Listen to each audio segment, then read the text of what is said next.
Assalamualaikum warahmatullahi wabarakatuh. Perkenalkan, nama saya Dinda Kumala Dewi dari Program Studi Bimbingan Konseling Islam Fakultas Usuluddin Adab dan Dakwah Universitas Islam Negeri Sultan Haji Muhammad Idris Samarinda. Kita berjumpa lagi ya teman-teman.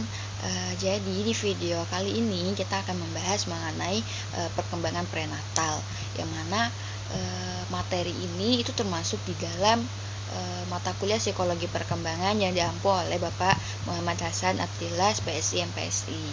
Oke, jadi kita langsung masuk di pengertiannya aja ya teman-teman. Jadi perkembangan prenatal itu adalah perkembangan awal dari manusia yang dimulai dari pembuahan yang terjadi dari pertemuan sel sperma dengan sel telur. Nah, maksudnya di sini adalah sel telur yang telah matang dibuahi oleh sel sperma yang matang, yang akhirnya akan menjadi sel-sel baru dan membentuk zigot. Nah, pembuahan ini itu menandakan berfungsi dengan baiknya organ reproduksi manusia. Selanjutnya kita masuk di tahapan perkembangan prenatal ya teman-teman. Jadi tahapan perkembangan prenatal itu ada 3. Yang pertama ada tahapan germinal, yang kedua tahapan embrionik, dan yang terakhir itu ada tahapan fetal. Nah, tahapan yang pertama yaitu tahapan germinal. Tahapan germinal ini terjadi sejak pembuahan sampai 2 minggu. Nah, zigot membelah diri dan menjadi lebih kompleks, kemudian menempel pada dinding rahim menjadi tanda awal masa kehamilan. Dan dalam waktu 36 jam setelah pembuahan, zigot ini memasuki masa pembelahan dan duplikasi sel cepat atau mitosis. Selanjutnya setelah 72 jam setelah pembuahan, zigot membelah diri menjadi 16 dan kemudian 32 sel. Terus sehari kemudian menjadi 64 sel.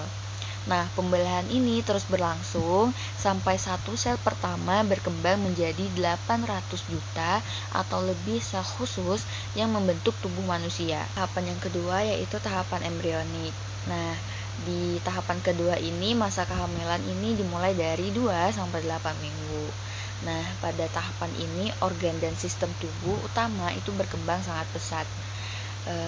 Dan tahapan ini itu termasuk di dalam masa kritis, yang mana saat embrio paling rentan terhadap pengaruh destruktif dari lingkungan prenatal. Sistem atau struktur organ yang masih berkembang pada saat terpapar itu lebih mungkin untuk terkena efeknya. Selanjutnya adalah tahapan fetal. Tahapan ketiga ini masa kehamilannya dimulai dari 8 minggu sampai dengan masa kelahiran. Nah, selama masa ini janin tumbuh besar dengan pesat sekitar 20 kali lebih besar daripada ukuran panjangnya, dan organ sekaligus sistem tubuh itu menjadi lebih kompleks. Sentuhan akhir seperti kuku serta jari-jari tangan dan kaki itu tumbuh, serta kelopak mata yang terbuka. Nah, tingkat aktivitas dan pergerakan janin itu menunjukkan perbedaan individual yang ditandai dengan kecepatan jantung mereka yang berubah-ubah. Selain itu, janin laki-laki terlepas dari besar dan ukurannya itu lebih aktif dan cenderung lebih semangat saat bergerak selama masa kehamilan. Dengan demikian, kecenderungan bayi laki-laki untuk lebih aktif dibandingkan bayi perempuan mungkin merupakan bagian dari pembawaan sejak lahir. Nah, itu tadi adalah tahapan-tahapan perkembangan prenatal. Nah, selanjutnya kita akan membahas mengenai faktor-faktor yang mempengaruhi perkembangan prenatal. Di sini ada 4 faktor yang mempengaruhinya.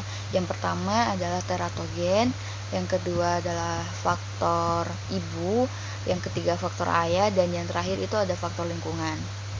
Langsung saja, faktor yang pertama adalah faktor teratogen. Nah, faktor teratogen ini adalah unsur-unsur yang menyebabkan adanya kelainan pada kelahiran akibat dari proses kehamilan yang tidak optimal. Maksudnya adalah bila teratogen beraksi pada awal kehamilan saat proses pembuahan dan organogenesis, bisa jadi itu berdampak negatif pada janin yang mengakibatkan kelainan anatomis. Namun apabila teratogen beraksi pada saat organogenesis sudah lengkap dan matang di usia kehamilan tua, kemungkinan itu tidak menyebabkan kelainan anatomis. Selanjutnya, faktor yang kedua yaitu faktor ibu. Nah, ibu ini menjadi kunci utama yang sangat berpengaruh terhadap perkembangan janin, sehingga kondisi fisik dan psikis ibu itu harus dijaga agar janin berkembang dengan sempurna. Selain itu, penyakit dan kondisi ibu selama kehamilan itu bisa mengakibatkan infeksi, kelainan, dan kerusakan selama proses kehamilan yang mengakibatkan bayi lahir kurang sempurna. Nah, faktor yang ketiga yaitu faktor ayah. Nah, sama seperti ibu, ayah juga berperan sangat penting di dalam perkembangan optimal janin. Perhatian dan kasih sayang seorang ayah kepada ibu akan membuat emosi ibu akan stabil, tenang, dan bahagia. Nah, stimulasi ayah pada janin dan sering mengajak bicara janin dalam kandungan itu juga dapat menenangkan janin yang ada dalam kandungan. Membangun ikatan emosional bayi dengan ayah dari suara dan sentuhan bayi bisa berdampak pada perkembangan bahasa bayi. Nah, selain itu juga usia ayah yang sudah terlalu tua itu mengakibatkan anak kekurangan kalsium sehingga tinggi badannya kurang dan bisa mengakibatkan anak mengalami keterbelakangan mental seperti Down syndrome. Terakhir yaitu faktor lingkungan. Nah, sama seperti 3 faktor yang sudah saya sebutkan tadi di awal, faktor lingkungan ini juga sangat berpengaruh terhadap perkembangan prenatal.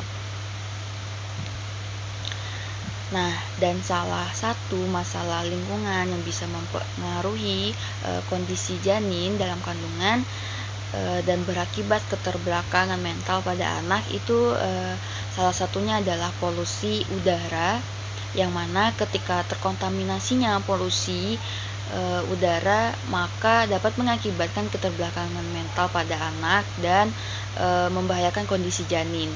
Selain itu juga terdapat bahan-bahan makanan yang beracun, yang mana ketika itu makin banyak dikonsumsi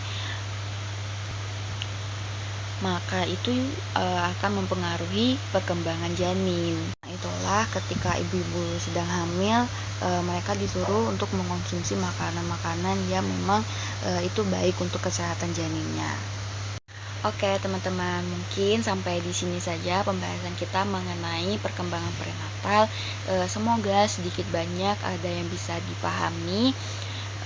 Dan saya akhiri, wassalamualaikum warahmatullahi wabarakatuh. Terima kasih.